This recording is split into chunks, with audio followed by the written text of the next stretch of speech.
People texting terrifying messages in their sleep, more people jumping out of windows than you could imagine, and the most serious crime ever committed while sleepwalking. We have all of this on today's most amazing top 10 list.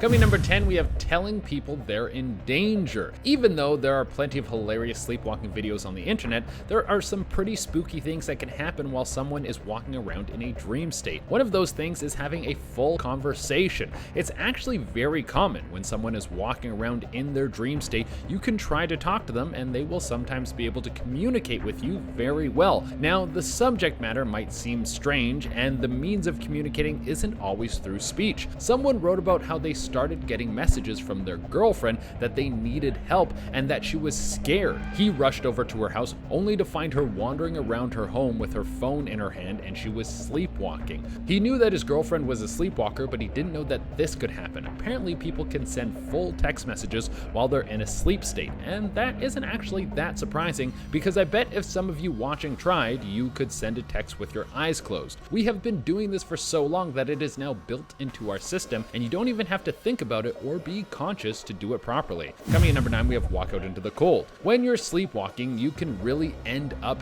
anywhere. So if you have a problem with this, then it wouldn't be a bad idea to invest in some restraints that keep you in your bed because your wandering sleepy self might get you hurt. This story follows someone who would leave their house while they were sleepwalking. They would normally have a lock on their door that would stop them from leaving because it was too hard to open while they were in a sleep state. Well, I guess one night they forgot to put the lock on because they ended up walking out into the cold. There was snow on the ground, and when they came to, they were far away from their home. The reason they woke up was because their feet were so cold that they hurt, but now they didn't have any shoes and they were in some random place with no phone. Luckily, after about 20 minutes of walking around in the snow barefoot and conscious, someone drove by and came to pick them up. They took them to the hospital and they had to get their pinky toe removed from frostbite. Coming in at number 8, we have a divorce. Usually a divorce is a long process and you lose half your things or you gain half the things of someone else, but the whole thing can end very messy. Well, for other people, it's a process that can be done in your sleep.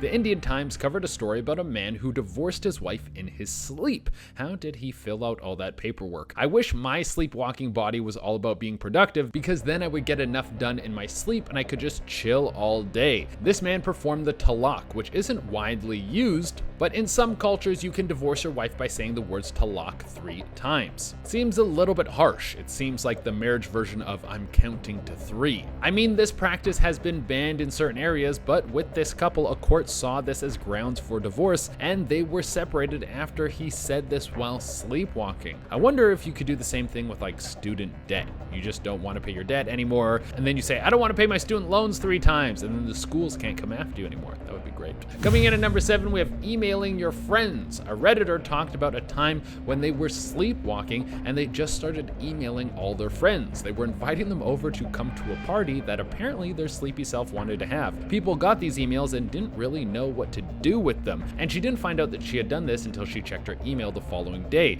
She had to go through all of her sent emails to find out what she had said to her friends and how many people she had emailed. One of the emails said, come over and sort this hellhole out, dinner and drinks. I mean, that sounds like a very vague but good time if you ask me. Are we going to be decorating? Are we going to be fighting? Is there going to be some sort of satanic ritual? I'm down for all of it, especially if there's dinner and drinks. Coming at number 6, we have tasty fingers. A BuzzFeed user who goes by the name Chloe the Fangirl talked about a time her friend slept over and had a very rude awakening. Her friend woke up to Chloe trying to eat her hand, and this wasn't just Chloe grabbing her hand in her sleep and then licking her lips with the intention of eating her hand. No, that's not what happened at all. Chloe actually took the hand and put it in her mouth and then started chewing on it. Apparently this happened 5 different times, and on one of these trips to have a friendly midnight snack, Chloe actually woke up with her friend's hand in her mouth. It's gotta be super awkward. There wasn't any serious damage done, but it brings up the question of what are Chloe's secret desires? Does she want to eat people and she's not telling anyone?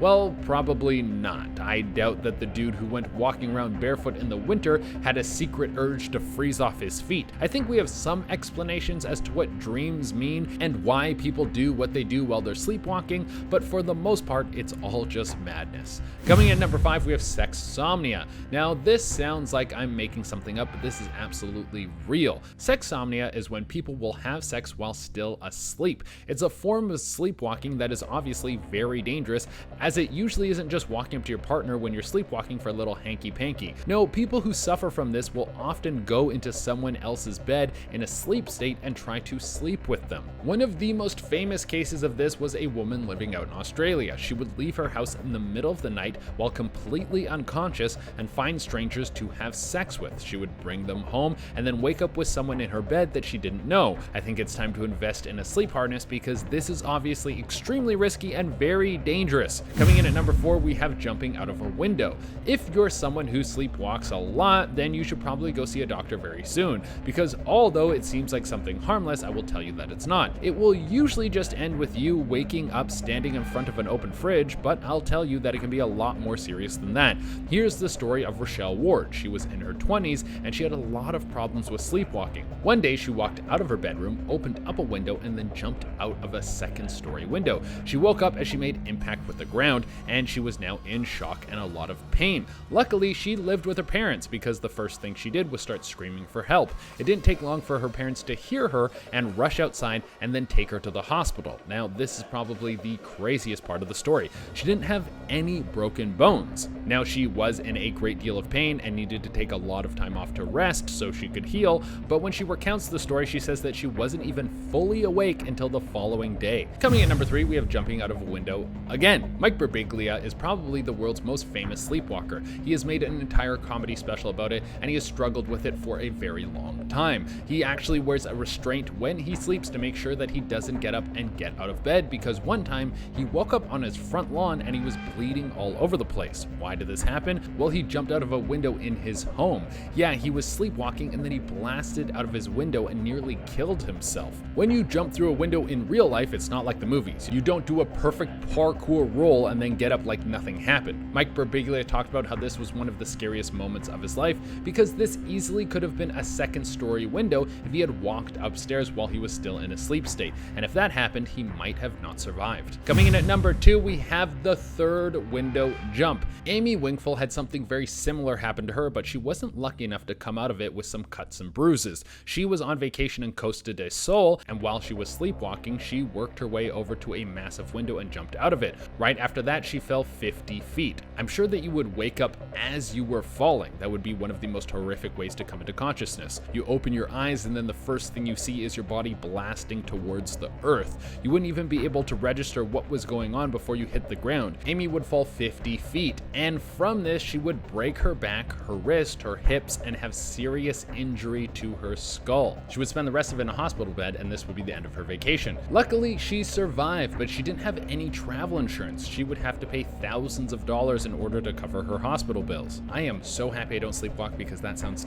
terrifying. And coming into the number 1 spot, we have homicide. Not every story of sleepwalking is going to be a cute mistake or someone doing something that will harm themselves. Sometimes the actions are much more sinister. For this, we're going to jet back to the year 1987 and look into the case of Kenneth Parks. This guy is from Canada, and while he was sleepwalking, he actually attacked his stepmother and father. This was a wild case that made international news. Kenneth's father would survive the attack, but unfortunately his stepmother would not. Kenneth didn't go on the run when he woke up from this chaotic state. He actually took himself right to the police station and turned himself in for his crimes. The trial went on for 2 years, and at the end of it, Kenneth was found innocent. There was a pile of medical evidence that showed that even someone suffering from sleepwalking his whole life, he had no past criminal offenses, so that was something that helped him in this case. But I can only wonder what it felt like on his conscience to wake up to something that horrifying that would damage you for your whole life. Alright guys, I've been your host, Cheda Reyna, and thank you so much for tuning into this video. Bye. This man performed the talaq, which isn't widely used, but which isn't. When you jump through a window in real life, it's not like the movies. You don't do a perfect parkour roll and then she would spend the rest of the time in a hospital bed. She would spend the rest of it in a hospital bed. No. She would spend the rest of it in a hospital bed. Hospital bed. Hospital bed. She would spend the rest of it in a hospital bed. What? She would spend the rest of it in a hospital bed, and she would spend the rest of it in a hospital bed, and hospital. Kenneth didn't go on the man, come on. What's going on, man?